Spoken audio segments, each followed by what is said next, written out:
A ver, chicos y chicas, el espacio es literalmente un campo infinito, ya que se ha demostrado que puede extenderse muchísimo. Pero no hay que adentrarnos en temas tan complejos.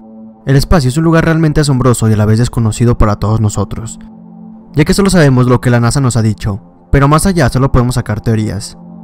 Los sonidos que emite el espacio como tal han sido totalmente captados por la NASA, ya que son los únicos con la tecnología para hacerlo. Este video podría ser fácilmente la continuación del anterior, que por cierto se los estaré dejando en la descripción, ya que el video anterior se trata de sonidos aterradores en el cielo, y en este de sonidos en el espacio.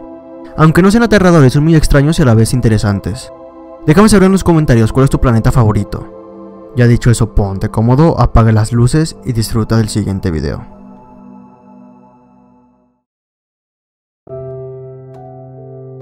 Número 3. Voy a dejarlo mejor para el principio. El siguiente sonido, según la NASA, es el sonido que emite la Tierra desde el espacio exterior.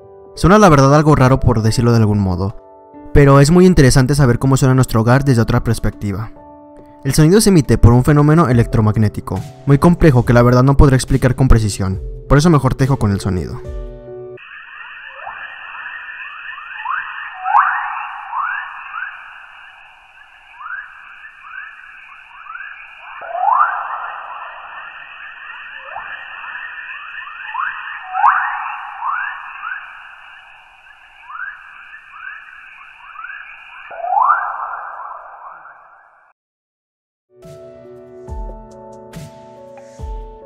Número 2.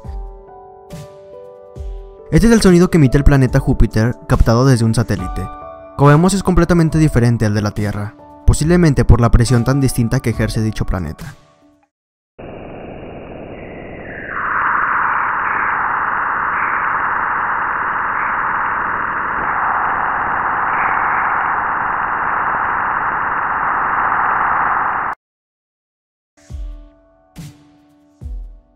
Número 1.